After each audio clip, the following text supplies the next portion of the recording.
Olá amigos, tudo jóia? Estamos ao vivo. Estou falando sozinho por enquanto o pessoal vai chegando aqui. Deixa eu ajeitar a câmera. Eu vou anotar aqui, ó, o tema de hoje. Estou escrevendo aqui. Aí vai ficar fixo aí, tá bom?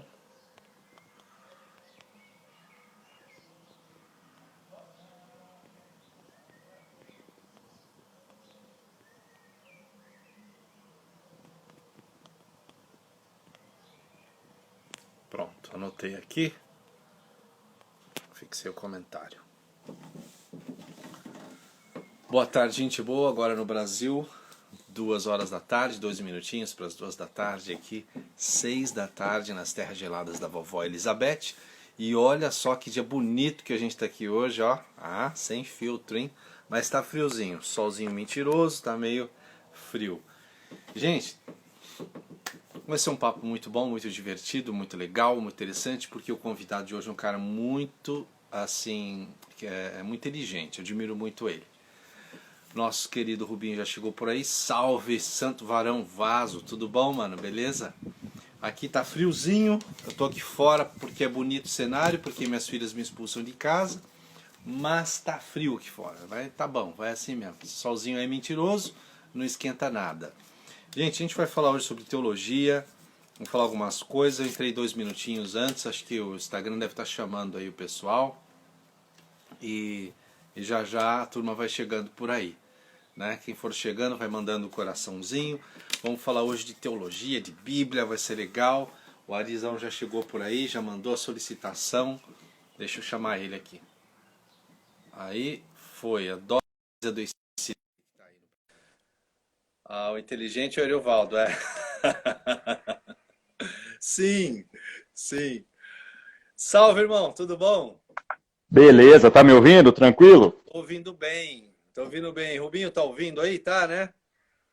Galera, tá ouvindo? Tu- E aí, cara, tudo jóia? Tudo bom demais, graças a Deus. Você está onde agora? Está na sua casa em Uberlândia ou está em algum lugar, casa de parente, comendo na casa da sogra? Como é que tá? Tô na minha casa, velho. Eu tô saindo um tanto, eu tenho que ir em banco por causa de alguns negócios que eu tenho da minha família, Ah, né? Mas o restante do tempo ficando aqui. Aqui tá parecendo o centro de lançamento da NASA, de tanto computador, monitor, todo mundo trabalhando, filho estudando em casa, coisa doida, cara. eu adoro ver, cara, seus posts no Insta e as lives, sempre vídeos que você fez mostrando o cenário dos cultos e da coisa toda. É um barato, né, cara? O fato de eu fazer bastante trabalho online já há quase uma década, né?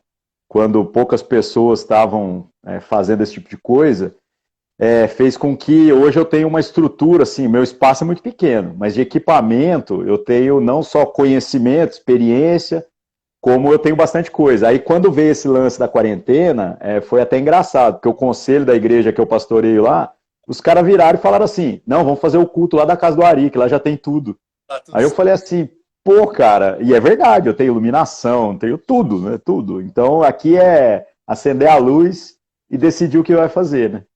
Cara, eu estou muito feliz desse bate-papo, sabe? Porque eu te acompanho há muitos anos no mundo online, né? Tem particularmente um vídeo seu que me marcou muito, que foi quando você faz um histórico da música gospel e das bandas, assim, lembra desse? Muito legal, cara. Tomei 9 notificações de direito autoral por causa daquilo, cara. Quase que eu perdi o canal, mas aquilo foi muito legal mesmo. Muita gente falou depois, né? Ah, você tinha que fazer um outro só de bandas nacionais.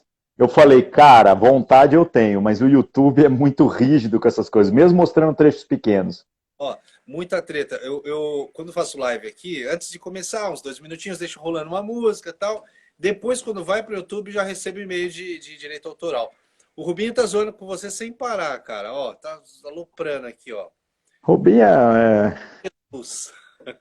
eu não vou xingar ele aqui por respeito, sabe? Mas o Rubinho, pô, cara, gente boa demais, mora no coração da gente, Sim, sim. E tá frescão. lá em Lisboa. Rapaziada que estiver chegando, fala aí de onde vocês estão, gente. Gente, eu tô aqui no sul da Inglaterra, tá frio, tava falando que o solzinho é mentiroso, tá um dia bonito, mas tá frio. Tá quente, Uberlândia?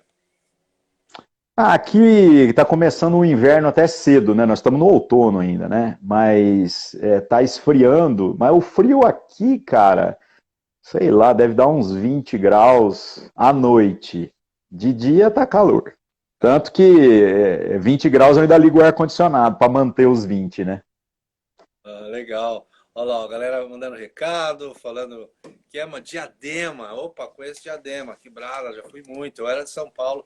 Eu sou um paulistano que não curte São Paulo, sabe? Eu tenho uma alma meio caipira, assim, eu gosto de interior. Então, assim que eu pude sair, fui para Santa Catarina, fui pastorear no interior de São Paulo.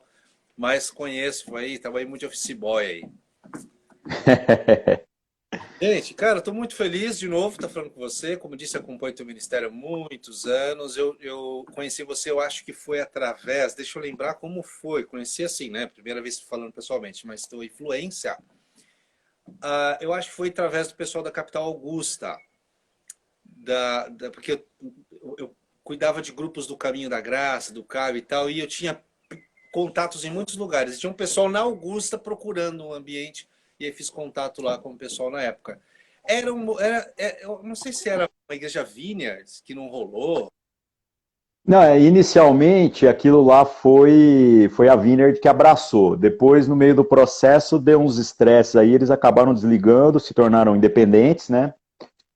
Nessa foi que eu acabei me aproximando ainda mais, né? Da turma e tal. Só que os processos lá não se desenvolveram, assim, a questão da sustentabilidade da ideia acabou tropeçando em algumas coisas, e aí o processo foi até saudável, onde no final a gente celebrou o encerramento das atividades ali. É porque a galera às vezes comemora muito quando se planta igreja, né?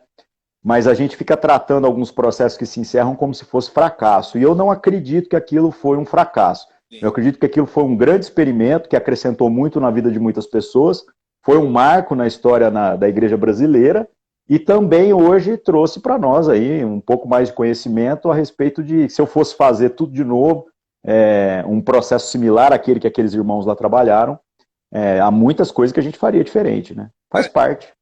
isso que você está falando é muito legal, porque antes da gente entrar nas outras, é muito legal isso aí, galera.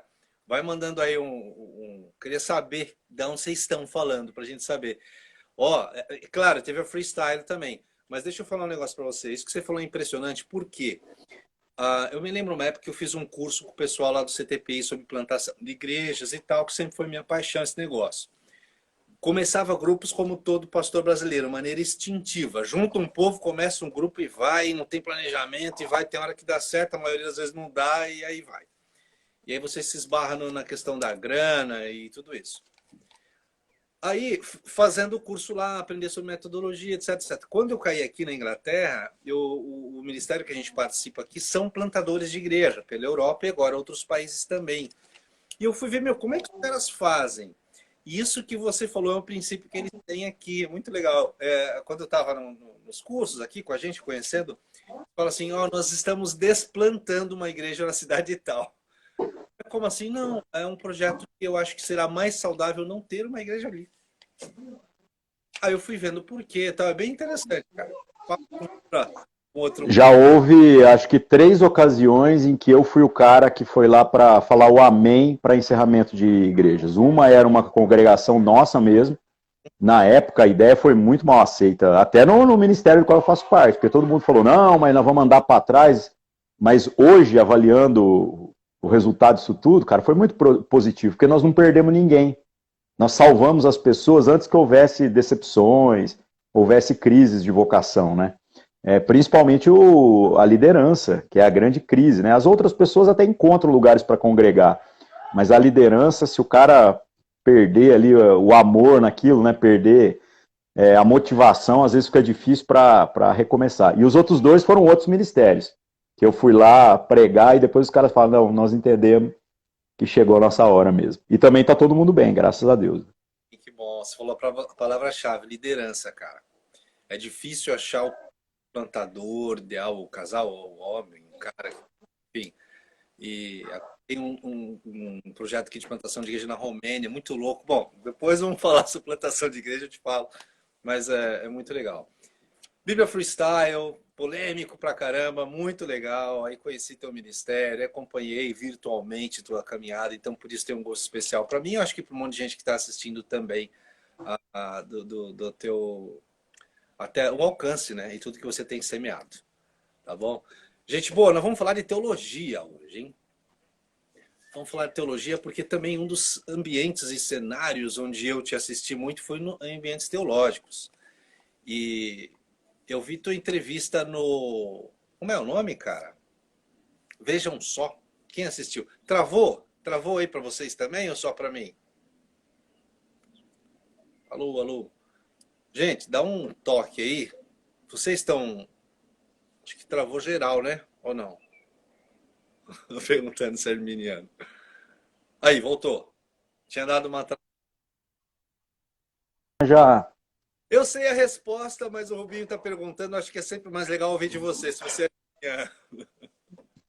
cara, a gente fica sempre nessa discussão, né? Eu me converti na igreja pentecostal, então a gente tem nossos momentos, né? Aí depois eu acabei, quando conheci a questão da doutrina reformada, obviamente, assim, eu achei que o negócio era muito mais coerente, como uma proposta geral, só que o fato de eu não ter pedigree, eu não ser um cara que trilhou o caminho convencional, né, principalmente para o ministério pastoral, fez com que hoje eu até usasse, né, na minha biografia aí, o rótulo de recondicionado, né, que eu falo que eu sou um reformado sem garantia, né, porque o que acontece? As pessoas também, acho que está muito no assunto, né, do que a gente está falando da vaidade, as Sim. pessoas se tornaram muito idólatras desses pacotes, né? E aí os caras acham um absurdo, onde eu falo abertamente e consigo até defender com uma certa habilidade a minha fé na questão da soberania de Deus e tal,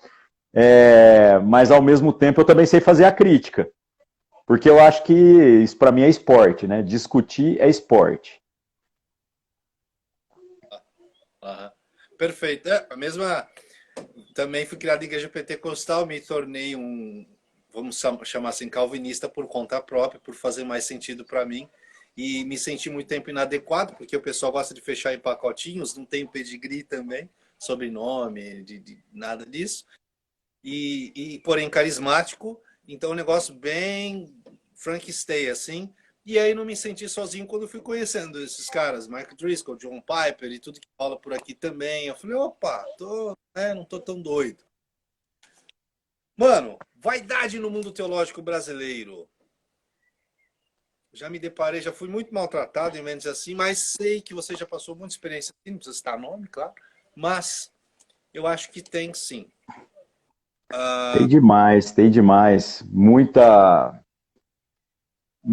Cara, é muito sujo esse meio todo, cara. Os bastidores da parada, de eventos, dos grupos que, de certo modo, são os que influenciam a grande massa. É muito pior do que a galera imagina em alguns aspectos. Então, eu comecei. Me confirme esse sentimento. Eu tinha a impressão que era um ringue e do lado de lá estavam os caras da prosperidade que a gente sempre critica e do lado de cá estavam os mocinhos e coerentes da teologia. Aí eu falei, vou andar do lado de cá, né? E aí eu comecei a ter esse cheiro de... essa falta de humanidade em alguns casos. E eu me decepcionei, eu falei, puxa vida. E aí eu aprendi, a gente vai amadurecendo, né?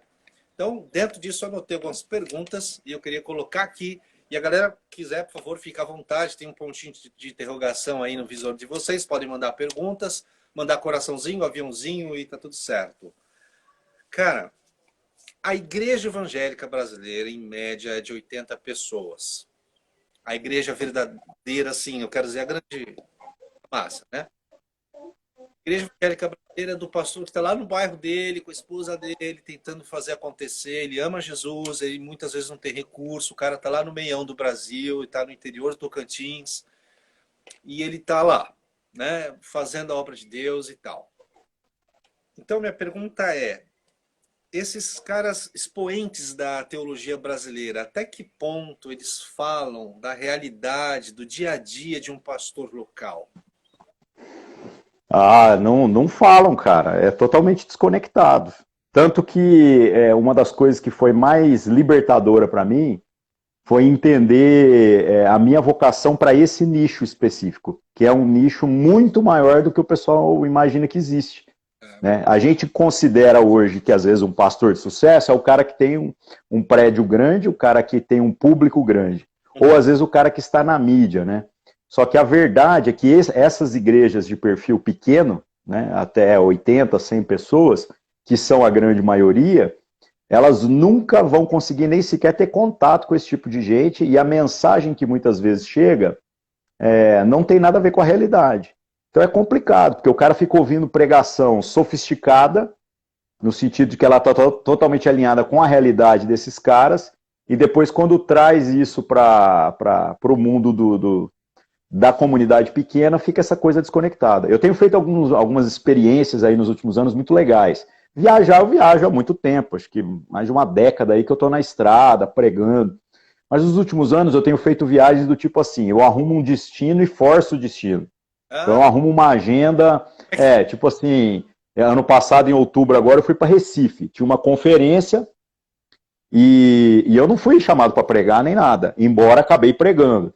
Eu simplesmente virei e falei, estou indo para Recife, vai ter uma conferência debaixo de um viaduto, era na rua mesmo, e eu quero ir, que era de igrejas de rua, não sei o quê. Eu falei, não, eu quero ir, a gente já foi de rua há 18 anos atrás, então eu quero participar. Eu só não tenho dinheiro, né? E aí, cara, ainda coloquei na internet, né? Galera, se entrar oferta para ir, eu já vou, entendeu? Aí voltar, depois eu vejo como é que faz.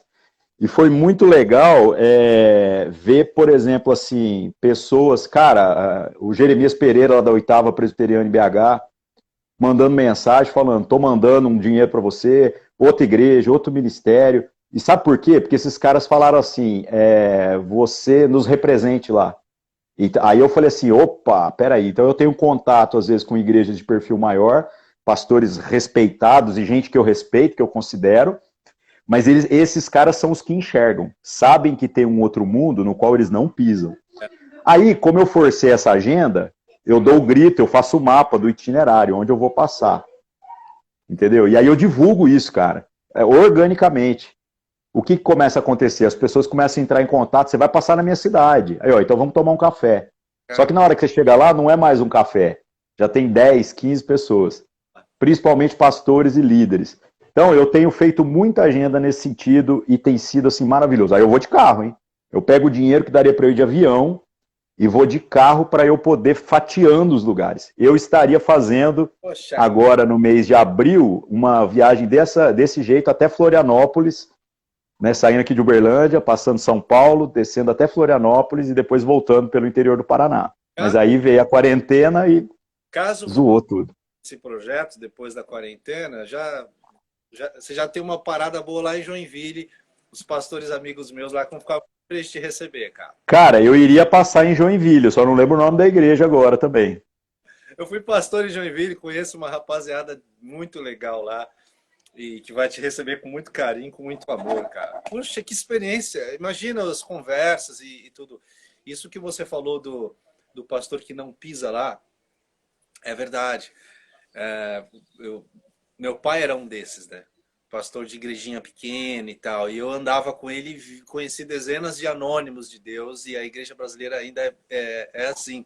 Ó, o Rubinho tá perguntando, Vitor Azevedo, fofo, lindo, se ele é crente. Pô, se alguém tiver o contato do Vitor, eu tô querendo fazer uma live com ele, eu tô achando que eu vou remir esse cara aí, viu? A galera tá queimando ele tanto que eu já tô começando a gostar dele, viu?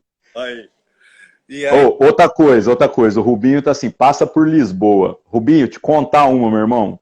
Eu ia fazer uma viagem para os Estados Unidos em março.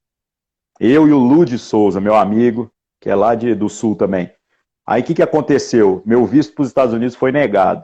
hum, E aí eu comecei a pensar, cara, que crise, velho. Por que isso aconteceu comigo? Eu não tenho motivo nenhum para querer ficar nos Estados Unidos. Meu amigo Ludi Souza tá lá nos Estados Unidos até hoje, velho. Pensa, não tem agenda para fazer, não tem igreja para pregar e não tá dando para voltar. meu Então Deus. aí hoje eu entendo porque que meu visto foi negado. Eu estou fazendo um planejamento, se Deus permitir, eu estou querendo passar por aí mesmo. Eu estou querendo fazer um tour pela Europa, talvez esse ano, se for possível, né? Não é Se não. não, virando o ano aí. Cola aqui, o aeroporto aqui do lado de casa, nós vai tudo comer passazinho de Belém no Rubinho lá. Ô, glória. Casa pro Rubinho é o quê, Rubinho? 3 horas, né? De voo, 2 horas e meia, não sei.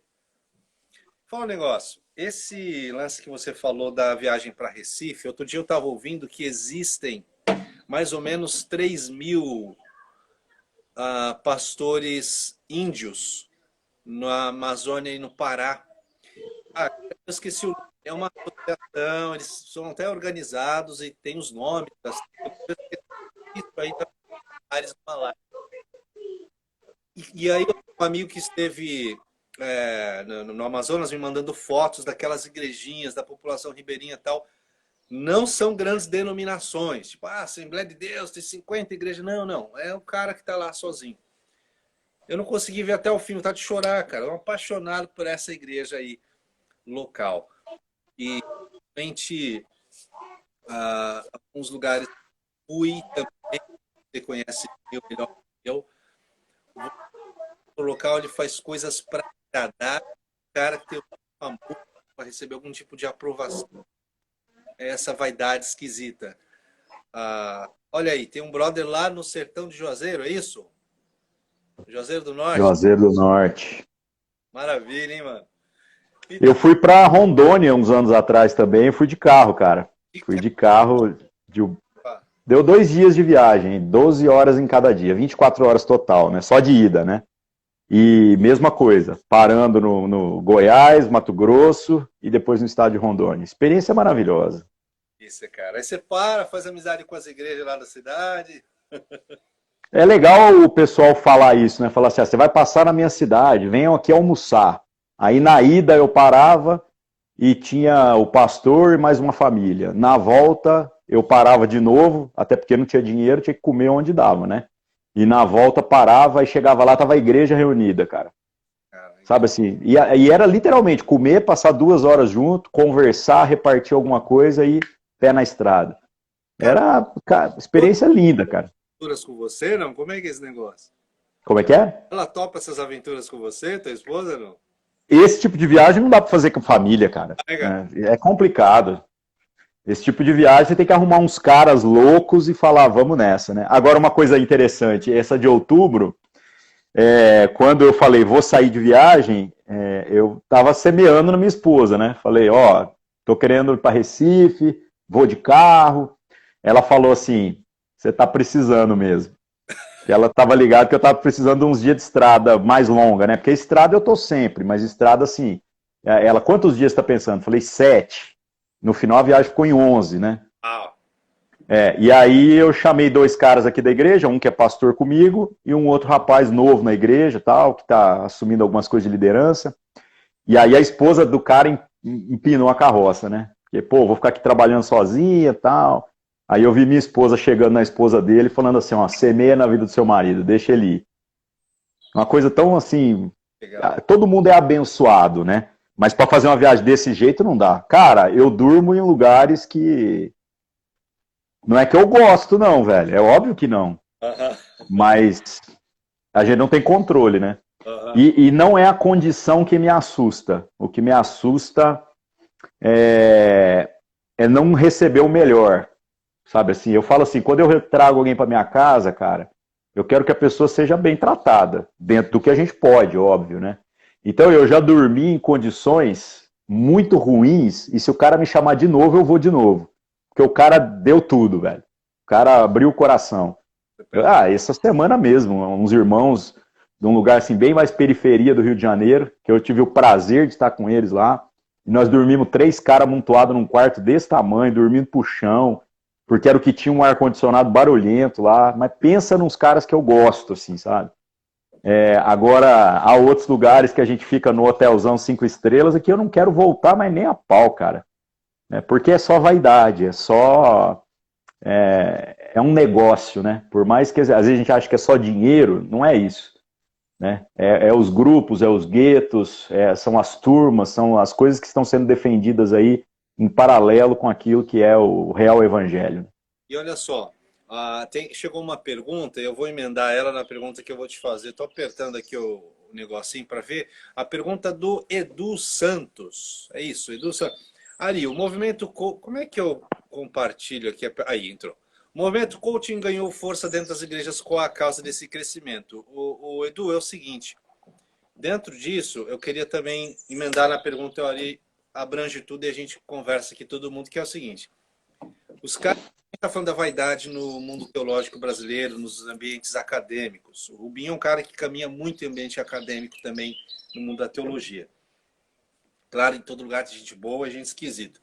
Mas é o seguinte, muita gente que hoje está na mídia ou são expoentes do mundo teológico brasileiro ganharam força e pujança batendo na teologia da prosperidade. Por isso que eu falei, Edu, que a gente abarca aí o coaching também, que é uma verniz nova aí em cima da teologia da prosperidade. Você acha que hoje ele bater nesses caras, nos Valdemiro Santiago da vida, o gordinho lá, que eu esqueci o nome, como é o gordinho? Que se veste de... O Agenor Duque. Esse cara aí. Nossa, cara doido. Então, é bater em cachorro morto, você acha, não? Se a gente for ficar chutando cada cachorro morto pro caminho, a gente só vai ficar fazendo isso, cara.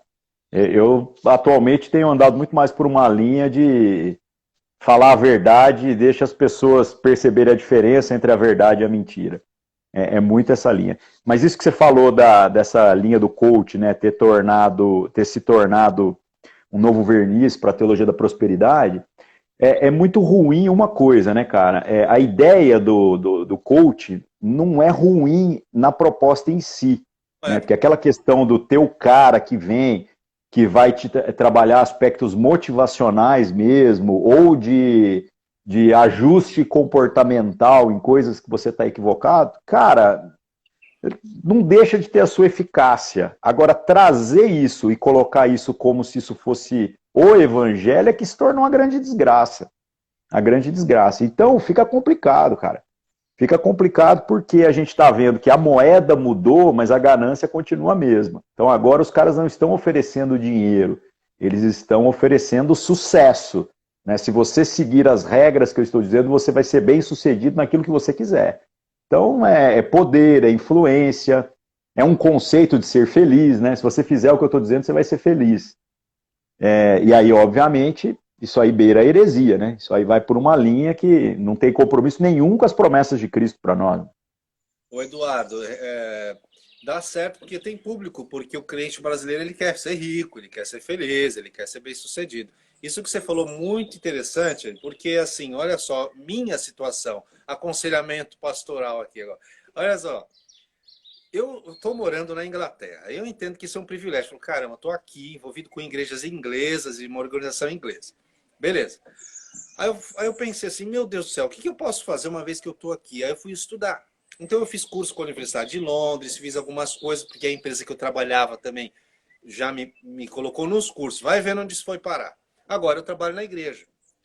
Os cursos que eu fiz sobre liderança, gestão e etc., eu fazia as aulas pensando em igreja. Eu falei, caramba, o tanto de pastor local, de igreja local, essas que a gente comentou aqui, que precisa de ferramentas de liderança. Eu não estou falando de teologia, de seminário bíblico. O cara não sabe como lidar com os meninos da banda de louvor dele.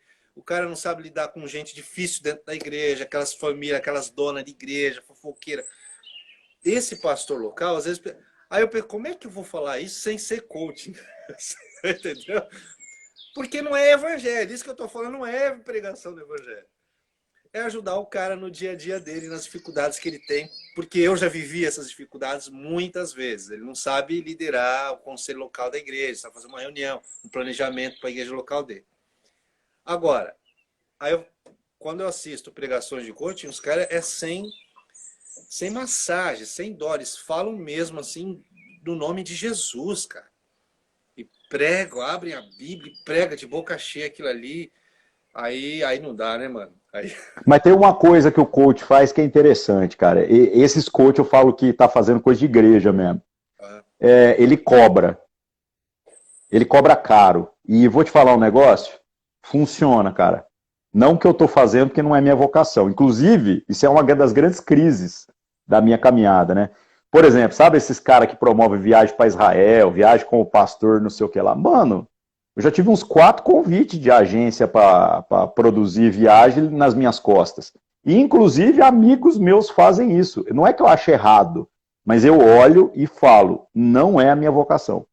Aí o cara fala, mano, mas você vai viajar de graça, eu te dou ainda R$ 5.000, e precisa só de 7 pessoas, cara, para bancar esse pacote todo. Você precisa arrumar 7, porque na verdade vai ter um monte de pastor, cada um levando 7 ali, né? E aí faz esse rolê todo, né? Cara, é muito honesto, eu não acho isso errado, mas eu olho e falo, não é a minha vocação, cara. Eu entro em crise porque não é a minha vocação. Esse é o processo. Agora, esses caras, o coach evangélico, né? Ele cobra, isso é funcional. Sabe por quê? Porque a gente está pregando de graça, a nossa mensagem não vale nada. Sem dúvida. Agora, o cara que pagou R$ 3.000 para ver uma palestra de 2 horas, mano, ele nem pisca, porque ele não quer perder nenhum real daquilo que ele pagou. É muito interessante. Por isso que os caras metem a faca. Então, óbvio, eu não estou dizendo, né? Ah, vamos então todo mundo cobrar. Essa não é a minha vocação, eu não quero fazer desse jeito. Mas eu então também tenho que entender que na minha vocação não adianta eu achar que eu vou me tornar um pastor de multidões. Com o discurso que eu entendo que eu devo ter, que é a minha vocação. E trabalhando da forma que eu tenho trabalhado, sem atropelar os princípios que eu acredito que são de coerência para a minha vida, eu sempre vou ter que entender que a porta é estreita mesmo. Então, se vier alguém falando assim, eu queria te ouvir, eu ainda tenho que apertar o cara para ver se ele já vai embora logo. Uhum. Entendeu? Por quê? Porque o que é de graça, infelizmente, não tem valor. Agora, quando você acha o cara que valoriza aquilo que a gente tem a oferecer, aí não precisa nem pedir oferta, né, mano? As pessoas se comprometem com a vida da gente, né? Você não acha também, galera, respondo aí também, é um bate-papo aqui, faltava uma garrafa de café que a gente fica tomando. Ó, que muitas vezes o cara que cobra, ele já foi fruto de uma igreja miserável com ele. Não, totalmente, velho. Cara, eu sofro demais com essa parada, viu? Eu sofro demais. Esse negócio de eu viver também, a maior parte da minha renda vem de oferta, mas o que me sustenta, cara, é os pobres, curiosamente. É as ofertas de 20, R$ 30 que vai chuviscando nas minhas contas aí, e no final meu mês fecha magicamente. As ofertas de 5.000 de vez em quando aparecem, mas uma vez na vida eu tô na morte. Né? Quem me dá as ofertas assim generosas sem eu pedir são as igrejas pequenas. Sim. As grandes igrejas têm tabelinha já, e aí é zoado, cara. O processo é zoado. Não te oferta nada, mas ele oferta 10 pau pro cantor que foi lá com a banda. E no mesmo evento. Mesmo evento. Os caras já fecham cachê, mano. É embaçado. Viu? Vamos lá. Povo, a gente não vai esticar muito a live, porque vocês sabem que o Instagram tá derrubando e tal, mas tô adorando esse bate-papo com a participação de vocês aí, comentando. Como é que o pastor local, quem é pastor aí, dá um glória aí para nós, um estranho, alguma coisa. Viu? Como é que um pastor local faz nessa colcha de retalhos da igreja brasileira?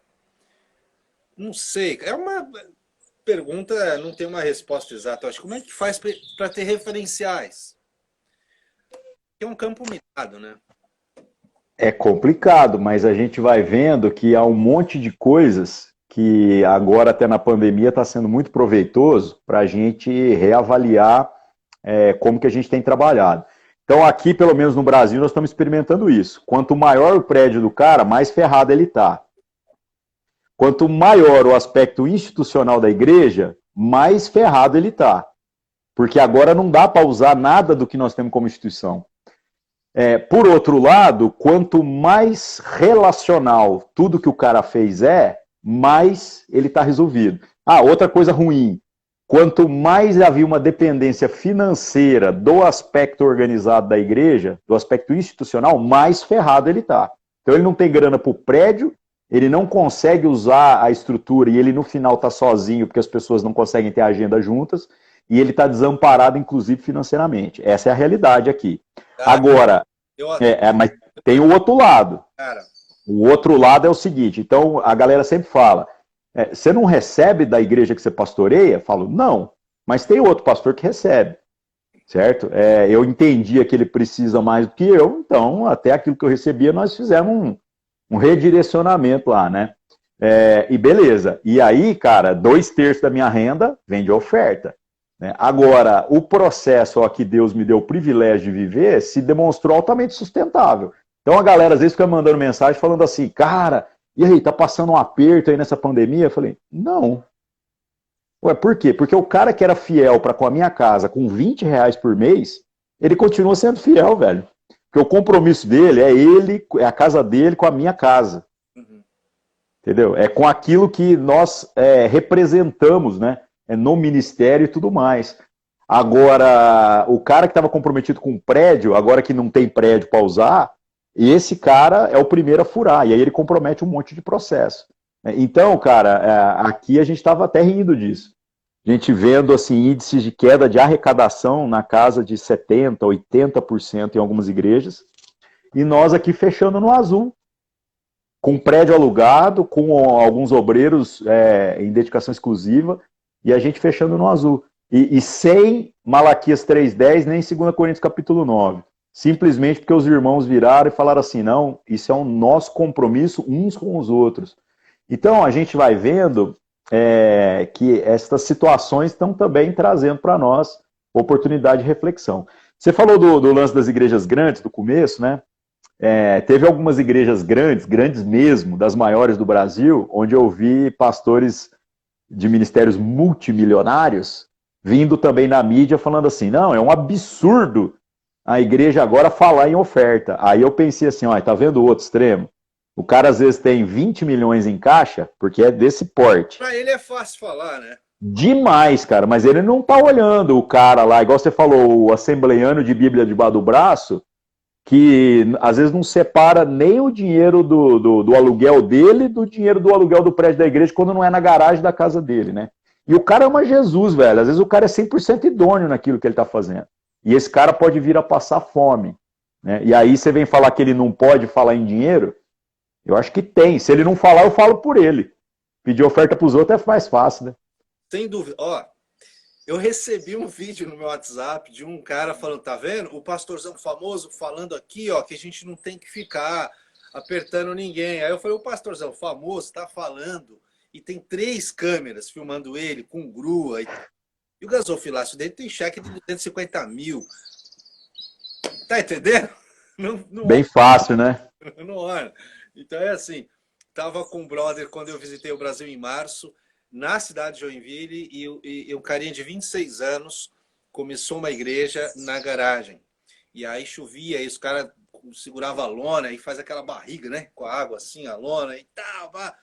E aí ele tava me falando, pô, Dani, agora a gente foi para um outro lugar. Falou, oh, que legal, cara, uma outra garagem maior. Então vai ficar o nome lá, Igreja da Garagem, alguma coisa assim. Tá com 70 pessoas numa garagem, coisa mais linda, cara. E aí tá, Excelente, né? tá lá. Eu acho que referência, a gente sempre busca heróis, né? Heróis e totens e nomes e tal. E a gente, mas para mim hoje o pastor anônimo ele me inspira muito. O cara que está no sertão de Minas, no sertão nordestino, o cara que está nas comunidades colonas, né, como dizem no Sul, sou apaixonado pelo Sul também, esse me inspira. E amigos, né, amigos queridos, assim, que me inspiram. Olha lá, o trem tá embaçado. Esses me inspiram bastante. Gente, boa, a gente tá para encerrar a live. Eu queria pedir que o Ari falasse um pouquinho dos livros. Ai, como é que faz? Pô, Livro, vasos. Eu nem peguei os livros aqui, porque sai ao contrário, né? Não adianta. Eu tenho que imprimir um ao contrário para sair certo. Aí as pessoas vão ver a capa, né? Eu lancei um livro em outubro agora, que é aquele erótico, sexual, sensual, mostrando para a galera que o pessoal às vezes está trabalhando a luta contra o consumo de pornografia por um lado muito comportamental. E eu não acredito nisso. Eu sempre falei isso para a galera, né? Esse lado comportamental é o do coach, né? Então eu acredito que existem coisas no comportamento, obviamente, que a gente precisa ajustar, mas a luta contra o pecado, na essência, ela não é só comportamental. Precisa haver algumas coisas do entendimento. Então, nesse livro, eu trabalhei a seguinte ideia, mostrar que esse processo de ficar transformando as pessoas, e na igreja acontece isso, em seres assexuados, é o maior engano que a gente está cometendo. Então a gente está transformando o povo quase em anjo, principalmente os jovens. Aí esse cara depois cai nos relacionamentos e vem a desgraceira toda porque ele não aprendeu o que, que é a verdadeira sexualidade. Então eu faço uma defesa do erótico, mostrando que a gente precisa ressignificar o contato com o erótico num sentido assim de aprender a lidar com ele sem se corromper, porque senão depois o cara casa, ele vai ter que entender que o erótico que convém, né, que é o do relacionamento matrimonial, ele tem que ver beleza naquilo ali. Agora, se tornaram ele um ser assexuado, aí não vai ter jeito, né? E também não se deixar levar pela sensualidade, que faz com que o cara viva só no mundo da idealização. Eu lancei esse material em outubro do ano passado, já está na segunda reimpressão, saiu bem demais. É um guia não só para quem luta contra a questão da pornografia, mas também para quem quer ter informações para saber como aconselhar os outros, né? É massa, funciona, é um material que tem dado aí um bom testemunho. E agora em março eu lancei um livro que expande uma linha específica, que é a questão de falar do universo masculino. Interromper. Qual é o nome do site que eu vou fixar aqui para quem quiser? Ah, tá. O site, os dois que estão à venda é saudaterra.org. Tá logo na raiz do site. Vai. Tá? E aí, em março agora, eu lancei um livro chamado O Tipo de Homem que Você Deveria Ser, falando sobre conceitos bíblicos de masculinidade, né, que servem para qualquer época. Porque agora tá meio na moda esse negócio de masculino de novo, né, cara? Talvez seja uma resposta ao feminino, sim, aquilo que tá... O feminismo começou a ficar forte demais. Então, o que aconteceu? A galera começa agora com barbearia, começa com esse negócio do homem machão, do homem isso. Não é do Sul, lá de Porto Alegre, tem o Anderson. Tem vários movimentos até trabalhando essas coisas, mas eu vejo que às vezes também há muitas coisas que são só estéticas, são só comportamentais. Aí eu pensei, cara, eu preciso aprofundar nisso daí. Então, tentando falar sobre aspectos práticos, mas sempre remetendo ao que de natureza espiritual isso aponta, eu escrevi esse material. Esse ficou pesado, cara, eu confesso assim. Tanto que os caras perguntam assim, e aí, se é aquilo tudo que está no livro? Eu falei, mano, eu prego primeiro para mim, entendeu? Então eu olho aquilo tudo e falo, eu sei que isso é o que eu deveria ser, essa é a minha luta, eu creio que é a luta de todo homem, e é um material que tem sido muito bom também. Agora, uma coisa curiosa, cara, mulheres vêm perguntar, falando assim, mas você escreveu um material para homens? Falei, não, eu escrevi um material sobre o masculino. E aí algumas mulheres, ouvindo isso, começaram a comprar, e, mano, que crise. Que crise. Porque as mulheres vêm e falam assim, agora eu entendo o porquê que tem umas coisas no meu casamento que não acontece. Ou eu entendo o meu pai, eu entendo o meu filho, eu entendo o meu irmão. Eu falei, é isso daí. Então, não tem como a gente falar de masculino sem falar de feminino e vice-versa, né? Então, essa ideia do discernir esses fundamentos tem sido algo assim muito gostoso de trabalhar e muito pesado mesmo. É botar dedo na ferida e apontar as coisas que tem que ser apontadas, né? Show, maravilha. São dois livros. Como a pessoa só entra no site e ela consegue comprar? Sim, lá compra por cartão de crédito, né? Aí tranquilo. E se a pessoa tiver algum problema com cartão de crédito, manda mensagem para mim no Instagram, eu arrumo um outro jeito de fazer isso, depósito, transferência, qualquer coisa. Eu mandei uns livros até para Inglaterra, você acredita, velho? Então eu quero. Não, mas já vendeu, eu mandei direto. Sabe quanto que ficou o frete, cara? Agora, durante a quarentena, o correio não tá entregando, né? Mas eu mandei em março, ficou R$15 de frete, cara, para mandar 2 livros. R$15 de frete para os dois. É muito barato, velho. Olha, não. Faz um tempo que eu comprei um do amigo nosso, Brega, o Carlos Brigantini, lá de São Paulo. Eu não lembro quanto. Você lembra, amor, quanto ele pagou? Não é? Mas foi uma coisa assim também do frete. Giovana, o que você quer que eu fale aqui? Plataformas digitais, por exemplo, eu leio e-book. Tem Ari, tipo Kindle, PDF? Não, por enquanto não, só impresso, por enquanto. Mais para frente vou lançar isso daí. Entendi. Não, impresso é bom, cheiro de livro novo, da hora. É verdade, é verdade. Os crentes, obrigado por vocês terem ficado com a gente aí no bate-papo. Entrem lá, saudaterra.org, comprem o livro Show de Bolas, groselha no YouTube. Esposa, compre para os maridos, isso é muito legal. Quem falou sobre esse assunto outro dia foi o pastor Renato Vargens, lá de Niterói. Ele fala sobre esse assunto e a mulherada está muito interessada, tá ajudando as famílias. Mulher sabe, ele fica. Ô, mano, você está mais do que convidado para vir para cá. Convite é convite, né? O voo é caro. Mas enfim. Mas uma hora eu chego, do mesmo jeito que eu tô fazendo esses rolês no Brasil, mano, eu tô só pegando os contatos aí da galera. Uma hora eu vou falar assim, ó, tô indo até na Ucrânia, todo mundo daqui até lá. Ó, eu tenho uns convites pra Angola, lugar mais atrapalhado, mano. E olha só, você falou uma coisa interessante, porque aqui a gente está no sul da Inglaterra, mas o New Ground, que é essa família de igrejas que eu trabalho com eles, espantou igrejas em vários lugares, principalmente Europa. E eu achei que Transilvânia era só história, mas existe a Transilvânia. E tem igrejas que os caras estão plantando na Transilvânia e tem amigos lá, cara. Olha só. Então, quando você Que vier, doideira, hein? Transilvânia, cara. Conhecer o pastor Drácula. Vamos lá, conhecer o pastor Drácula.